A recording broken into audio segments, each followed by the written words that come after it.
आज हम solar energy के बारे में बात करेंगे। एनर्जी को अगर हम डिवाइड करें तो वो दो इसमें डिवाइड हो सकती है, एक कन्वेंशनल और दूसरी non conventional. Conventional energy non renewable energy होती है और ये नेचर में लिमिटेड इसमें पाई जाती है, जैसे कि कोल, पेट्रोलियम, और ये एक ना एक दिन ख़त्म हो सकती है। और जो नॉन कन्वेंशनल है वो नेचर खुद रिन्यू करते रहता है, जैसे कि सोलर एनर्जी। और आज हम सोलर एनर्जी के बारे में ही पढ़ेंगे। तो जो सोलर एनर्जी है वो सन से आती है, यानी कि जो सन है इसमें एक प्रोसेस होती है, फ्यूजन रिएक्शन। फ्यूजन में होता क्या है, दो एटम एक दूसरे के साथ कंबाइन होते हैं और जब वो कंबाइन होते हैं तो बहुत सारी एनर्जी रिलीज होती है।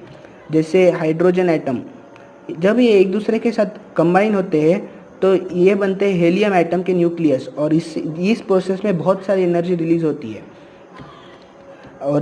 और ये ऐसी प्रोसेस हेलियम से लिथियम, लिथियम से बेरिलियम, ये चलती जाती है आयरन तक। और जब ये आयरन तक जाती है तब ये रुक जाती है और सन खुद के ग्रेविटी के इसमें कोलैप्स हो जाता है। इसे समझाने के लिए ये मान लीजिए ये स्टार है, इसकी जो ग्रेविटी है ये इसे सेंटर की तरफ खींचती रहती है, और जो न्यूक्लियर रिएक्शन है ये आउटवर्ड फोर्स लगाती है और ये एक दूसरे को बैलेंस कर लेते हैं। लेकिन जैसे ही फ्यूल ख़त्म हो जाता है सन का, तो ये जो आउटवर्ड फोर्स है वो बंद हो जाता है और सन कोलैप्स हो जाता है। लेकिन हमारा जो सन है वो 5 मिलियन साल से ये प्रोसेस कर रहा है और अगले 5 मिलियन साल तक प्रोसेस करने जितना इसके पास फ्यूल है, तो ये प्रोसेस कंटिन्यू रहेंगी और रेडिएशन और एनर्जी आती रहेगी। तो जो सन है वो डायरेक्टली या इनडायरेक्टली हर एक एनर्जी सन से डेरिव है, चाहे वो नॉन कन्वेंशनल हो या कन्वेंशनल हो। तो साइंटिस्ट ने सोचा कि अगर सारे एनर्जी सन से आ रहे, क्यों ना हम सन को ही हमारा ये प्राइमरी सोर्स ऑफ एनर्जी बना दे। तो हमें सबसे ज़्यादा एनर्जी लगती है इलेक्ट्रिक एनर्जी। तो सन जो सोलर पैनल्स है वो सन की एनर्जी को एब्जॉर्ब करते हैं और यही फिर सन की एनर्जी को एब्जॉर्ब करके वही प्रोसेस वापस रिपीट होती है। जैसे सोलर एनर्जी से हीट एनर्जी, हीट एनर्जी से हीट वाटर, हीट वाटर से स्टीम, स्टीम टरबाइन को घुमाती है और जनरेटर, और फिर इलेक्ट्रिसिटी। और यही प्रोसेस से इलेक्ट्रिसिटी प्रोड्यूस होती है और इलेक्ट्रिसिटी को हम बाकी इलेक्ट्रिक एनर्जी को बाकी और बहुत सारे एनर्जी में हम कन्वर्ट कर सकते हैं। बहुत सारे साइंटिस्ट अभी यही प्लानिंग में है कि हम सोलर एनर्जी को हमारा सबसे प्राइमरी सोर्स बना दें, क्योंकि ये फ्री अमाउंट में है, बहुत ज़्यादा है और रिन्यूएबल भी है। और बहुत सारे scientist solar city, solar car से बनाने में भी लगे हैं।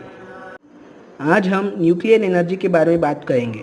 उससे पहले मैं आपको E=mc² के बारे में बता देता हूँ। ये जो E=mc² है, इससे हमें पता चलता है जो मास है, छोटे से मास से बहुत सारी एनर्जी प्रोड्यूस होती है, क्योंकि जो c² की वैल्यू है वो 9 × 10⁻16 जितनी है। यानी कि अगर हमने 1 kg मास भी लिए तो उससे इतनी सारी एनर्जी प्रोड्यूस होती है। 0.0001 भी लिए फिर भी 0.0009 × 10⁻16 इतनी ज़्यादा एनर्जी प्रोड्यूस होती है।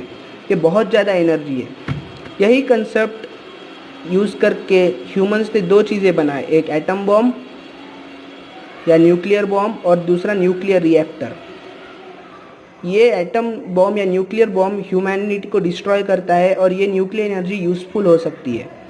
एटम बॉम्ब और न्यूक्लियर बॉम्ब में एक ही प्रोसेस होती है, फिशन।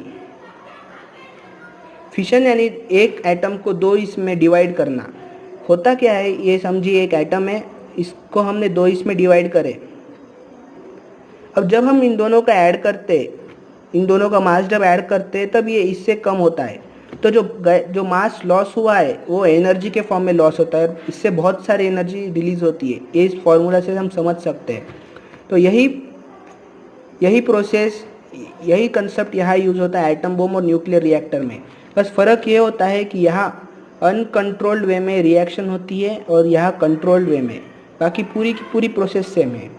ये जो न्यूक्लियर पावर प्लांट है, ये न्यूक्लियर रिएक्शन से हीट एनर्जी प्रोड्यूस करता है और वही प्रोसेस वापस रिपीट होती है। फिर हीट वाटर, स्टीम टरबाइन और जनरेटर, और वहाँ से इलेक्ट्रिसिटी प्रोड्यूस हो जाती है। ये जो न्यूक्लियर पावर प्लांट है, इसके कुछ डिसएडवांटेजेस भी है। सबसे बड़ा एडवांटेजेस इसका है रेडिएशंस। ये radiation generation to generation harm कर सकते हैं। बाद में इसका डिस्पोज का भी प्रॉब्लम बहुत होता है, क्योंकि ये बहुत हार्मफुल होता है तो इसे बहुत अलग जगह पे डिस्पोज करना पड़ता है, ह्यूमंस जहाँ रहते हैं वहाँ से बहुत दूर, ताकि ये हार्म ना हो सके।